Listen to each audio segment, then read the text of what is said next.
si une élève doit avoir une grossesse parce qu'elle en a besoin, qu'elle planifie cela en se donnant une année où elle est à la maison pour ne pas perturber les gens dans son environnement. Elle finit son enfant, elle continue ses études.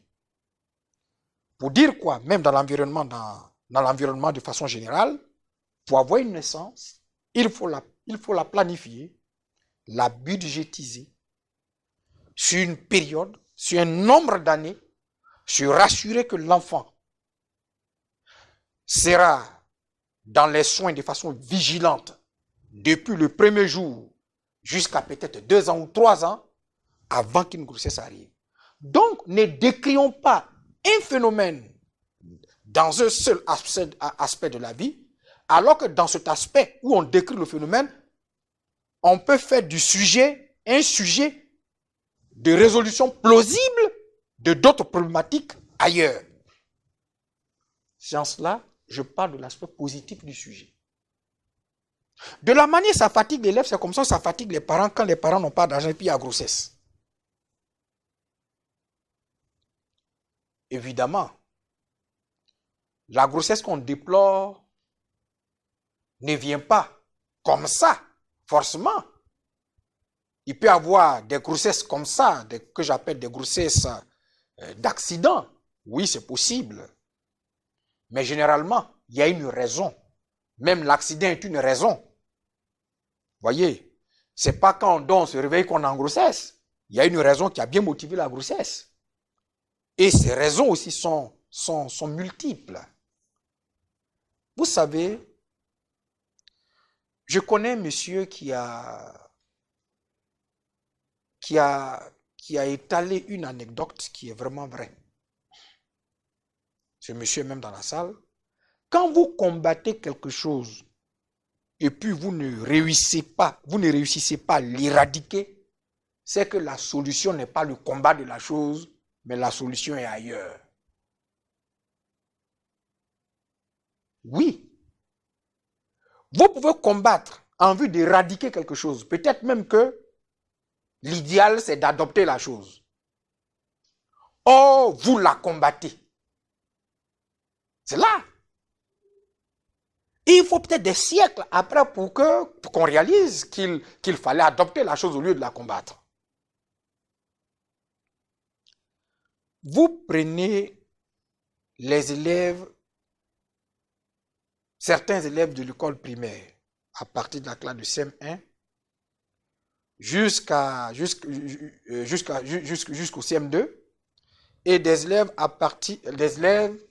du premier et second cycle, puisqu'on parle de grossesse en milieu scolaire. Figurez-vous, à partir de la classe de CM1, déjà nous avons des jeunes filles en état de puberté. Moi, j'ai des enfants garçons, 2 garçons. J'ai été choqué de voir des poils au pubis de mes enfants à partir de 12 ans. Alors là, j'étais perturbé. Et on me disait, mais c'est maintenant, toi, tu vois ça?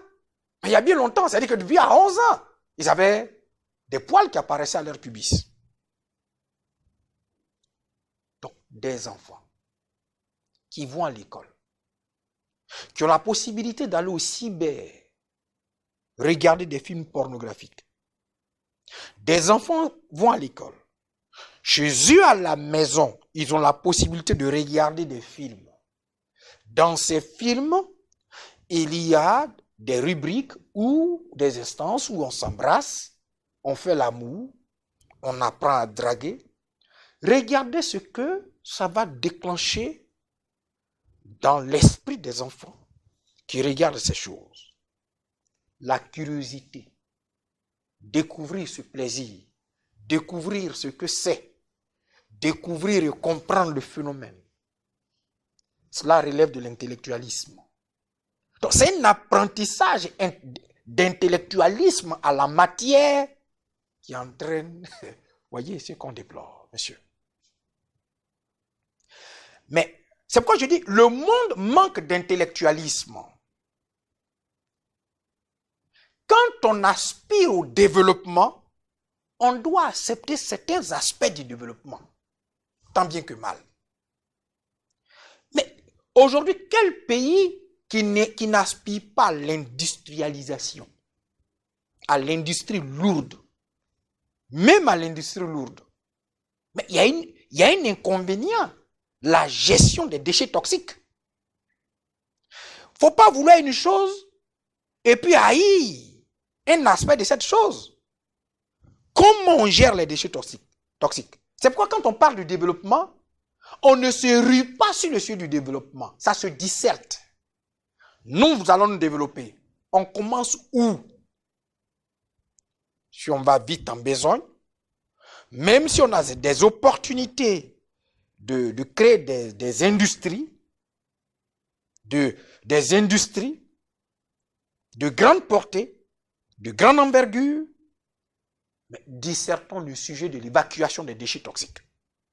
Quand vous savez que vous ne pouvez pas traiter les déchets, vous ne pouvez pas les évacuer, on n'aborde pas la création de ces industries qui sont dangereuses.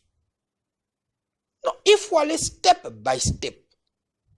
Bref, c'était juste une anecdote pour éclairer quelque chose.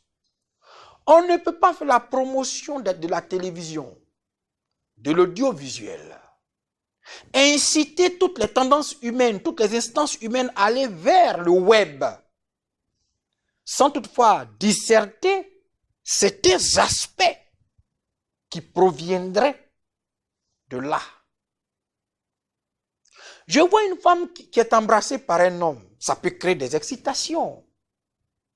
Qu'est-ce qui fait qu'aujourd'hui, il y a des personnes raisonnables, mais fortement excitées, ont des rapports sexuels avec des femmes en état de délire, ou des hommes en état de délire, que j'appelle fous ou folles. Mais c'est parce que ce qui est au-dedans de moi est plus fort que la continence à l'égard de la folle ou du fou. Donc, voyez, en même temps qu'on cultive les enfants, on leur donne d'avoir des sens libidinaux réveillés. Mais qu'est-ce qu'on a prévu pour gérer l'aspect moral d'un enfant qui réalise, voyez, l'effervescence de ses sens libidinaux? On ne prend pas ça en compte. On décrit le fait de société, on décrit la grossesse, on condamne avec les dernières énergies qui puissent exister. Mais l'intellectuel a un autre raisonnement. C'est pourquoi j'appelle le monde à un intellectualisme vrai, fondamental. On ne se presse pas. Malheureusement, c'est dur. Donc, il y a cette réalité qui sera en partie leitmotiv des grossesses en milieu scolaire. Auprès de cela, il y a beaucoup. Un homme qui n'assure même pas $1 alimentaire à sa famille par jour, mais cependant a 17 enfants. J'ai dit tout à l'heure, il faut qu'on se saisisse de l'exemple plausible en milieu scolaire pour en faire un sujet didacticiel, pour même enseigner les parents dans tout l'environnement. Le monsieur il a 17 enfants, il inscrit sa fille à l'école comme étant celle qui est le vestige à sauver sa famille. D'accord, elle est vestige, oui, il en a le droit, c'est sa fille. Mais sa fille ne mange pas. Sa fille à l'âge de la puberté. Elle ne peut que monnayer ce qu'elle a. Et ce qu'elle a, c'est quoi? C'est son sexe. Pour au moins avoir des forces à aller à l'école et étudier, peut-être même acheter ses fournitures scolaires. Qu'en dites-vous? Mais c'est parce que il y a eu exorbitance au niveau des grossesses que le père n'est même pas en mesure d'assurer la vocation alimentaire de sa famille à hauteur $1. Voyez vous-même. Auprès de cela, il y a bien d'éléments.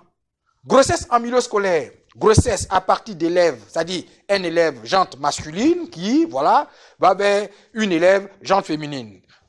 Grossesse en milieu scolaire, professeur vers la jeune fille. Mais quand la jeune fille n'a pas d'argent, que le professeur lui donne son argent. Cependant, elle est belle, elle est charmante, que voulez-vous? Et puis moi, particulièrement, je ne condamne pas du coup un professeur qui couche avec son élève. Mes raisons sont là. Vous savez, au-dedans de l'homme, l'homme n'est pas une matière. C'est pourquoi quand on pince l'homme, il y a les sentiments et l'homme réagit par aïe. Quand on appréhende une beauté, c'est comme si on avait pincé l'homme. Il y a des appréhensions intérieures qui sont des sentiments qui font qu'on sourit. Mais monsieur, c'est une question de capacité de résistance que j'appelle maîtrise de soi. Vous avez une jeune fille dont le charme vous fait baver, vous le professeur. Mais écoutez monsieur, dans tous les cas, on vous emprisonnera, on vous frappera, mais il y a une réalité émotionnelle et sentimentale que le professeur vit. Comment il résout vu qu'il est fragile? C'est pourquoi ce fait-là, la manière de le décrier, je ne pense pas que ce soit la bonne. Voyez? La jeune fille, ce n'est pas sa faute, c'est Dieu qui l'a créée très belle. Le professeur, ce n'est pas aussi sa faute, c'est comme ça qu'il a été créé fragile, perméable au charme. On fait comment? Il ira en prison pour ce qui n'est pas de sa responsabilité, mais qui est de la responsabilité de la création et de l'existence dans sa généralité. Une telle injustice, moi je suis un magistrat, je ne l'accepterai pas. Je n'ai pas choisi un dosage de consistance morale pour que je sois responsable de ma fragilité face au charme. Mais cependant, je suis victime de ce que la création a fait de moi. Je suis fragile au charme. Comment on peut résoudre ça? C'est pourquoi Dieu dit, quand le Saint-Esprit viendra, parce qu'il m'anime, c'est pourquoi j'ai toutes ces facultés impressionnantes d'appréciation des jugements. Le monde verra qu'il se trompe du jugement, de la justice et du péché. On veut aller dans l'objectivité, mais un minimum de sérieux à partir d'un intellectualisme fondamental, j'insiste. Voyez? Donc, prenons en compte ces leitmotivs, dissertons le sujet pour voir comment juguler, améliorer, freiner ce phénomène. L'élève peut être stressé. Quelqu'un vient l'emballer. Et l'ultime solution de quitter ce stress pour se retrouver peut être le sexe. Les gens mentent. Oui, les humains mentent. À la surface de la Terre, tout le monde sait que les rapports sexuels déstressent. L'élève quitte ses parents. Il est ailleurs. Il n'y a pas mangé. Mais monsieur, vous êtes stressé. Il y a quoi d'autre? Généralement, les personnes très stressées ou beaucoup stressées qui ont une femme, mais ne tardent pas à donner des grossesses à leur femme. Parce que c'est le seul moyen de quitter le stress. Alors, il y a toutes ces réalités qui sont là. Ce n'est pas nos enfants qui sont exposés, mais nous sommes tous exposés par la gourmandise et les propensions du fait, par des propensions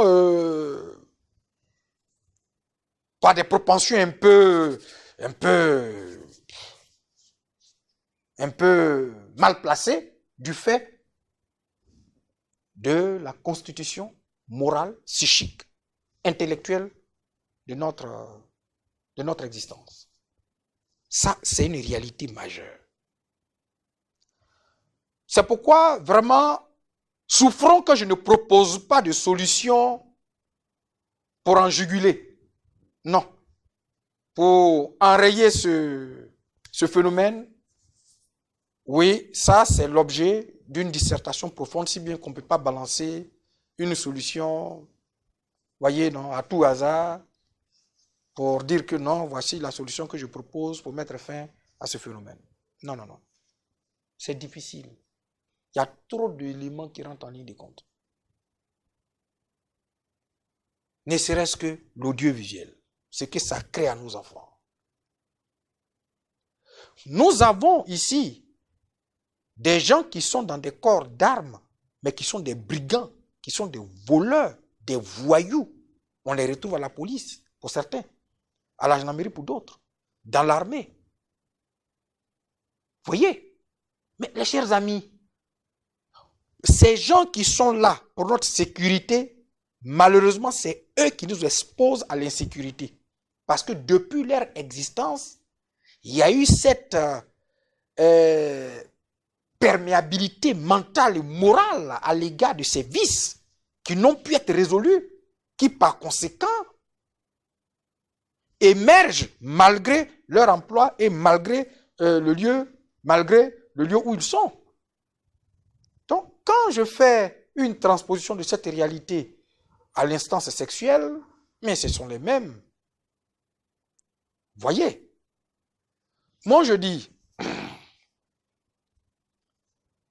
voyez, quand j'étais au CG, la plupart de nos professeurs étaient des personnes âgées. C'est-à-dire, vous voyez le monsieur, il est capable de vous accoucher 2, 3, 4 fois. Le monsieur avec son âge, les responsabilités qu'il a, ça ne suffit pas pour être un super maître, mais à raison de toutes ces responsabilités, la jugeote nous permet quand même d'être diplomatique, d'être un peu sage. Ça fait que le CEG où nous fréquentions, ce genre de sujet, je n'en ai jamais entendu. J'étais un élève actif, important, président de la coopérative de mon établissement. Donc je suis censé avoir toutes les informations qui ont lieu dans l'établissement. Mais il n'y en a pas eu. Mais aujourd'hui, vous avez un élève de 22 ans, professeur. Si moi j'étais un chef d'État, un président dans mon pays, on peut pas venir à l'enseignement à 22 ans. C'est pas possible. Même à 25 ans. J'allais réserver certains postes, donner un aspect sacré à certains postes et réserver un certain âge, à une certaine responsabilité. Oui, parce qu'il y a certaines activités, on me demande d'être absolument marié, d'avoir un certain âge. Pour être président, on ne va pas accepter pour que quelqu'un postule au présidentiel. À 22 ans, il dépose ses dossiers, même s'il a tous ses milliards, on n'acceptera pas. Il y a un âge requis. Donc, il faut faire des réquisitions d'âge pour certains secteurs. Donc, vous avez un professeur de 22 ans, de 25 ans, qui prend la bière avec ses élèves, qui fume, qui se partage les mégots de drogue, des mégots de cigarettes avec l'élève. Monsieur, qu'est-ce que vous voulez dans cet établissement? Mais c'est la société même qui contribue à sa déchéance. Cette manière d'être concocté, d'être profilé là, ça contribue à sa déchéance totale. Donc ne soyons pas de petits intellectuels, de petites gens qui prennent une portion d'un sujet pour en faire une affaire grave, laissant même le substrat de la problématique. Il faut régler le problème à son substrat. Voyez, donc c'est ce que je voudrais dire au niveau de la grossesse en milieu scolaire.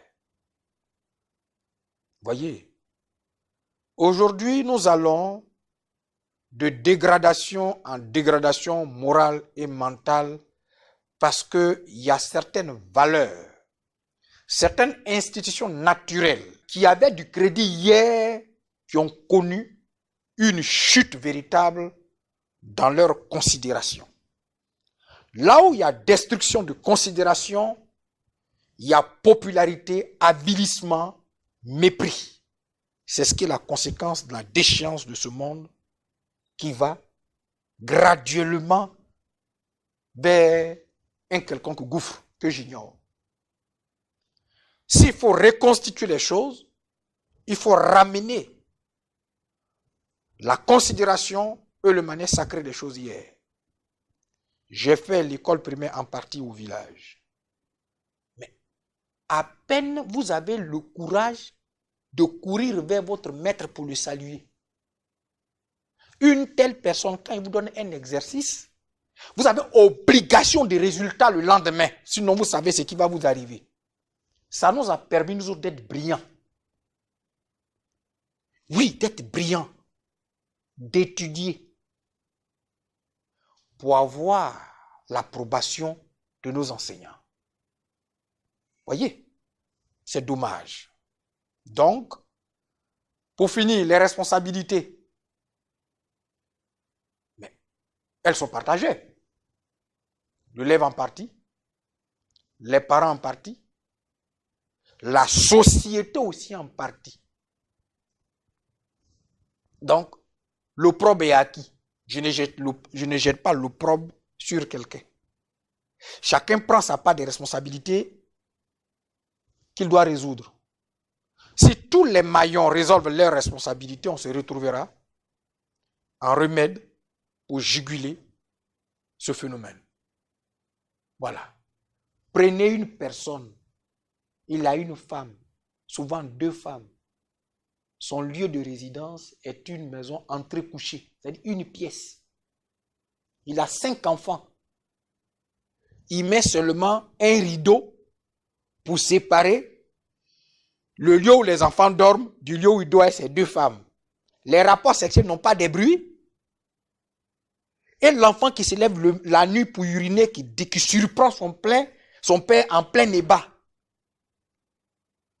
va-t-il pas déclencher une réalité dans l'esprit de l'enfant au point... Non, mais les amis, il y a trop de choses. C'est pourquoi je dis, l'opprobre n'est pas aux élèves, aux professeurs, au corps enseignant, aux parents. L'opprobre, c'est tout le monde qui doit vivre l'opprobre, cette honte-là. Quand un gouvernement gère mal un État, ça se répercute sur la vie subsistentielle de chaque famille. Cette répercussion aura des conséquences. La mauvaise gestion alimentaire des enfants, cette mauvaise gestion alimentaire expose... C'est pourquoi j'ai dit il faut un intellectualisme que je souligne de plusieurs traits rouges.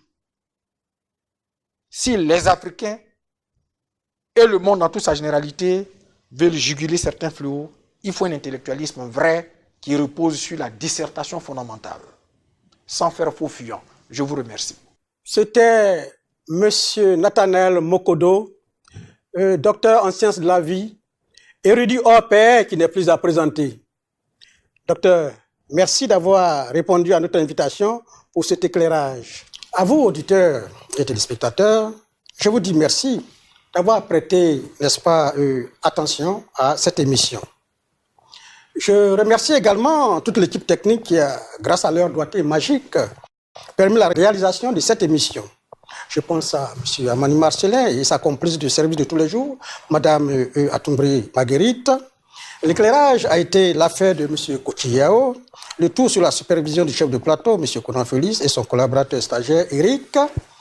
Et je ne voudrais pas oublier non plus, n'est-ce pas, le génie sonore tenu de main de maître par notre charmante collègue, Mme Kwame Olivia, et son collègue stagiaire, Irénée.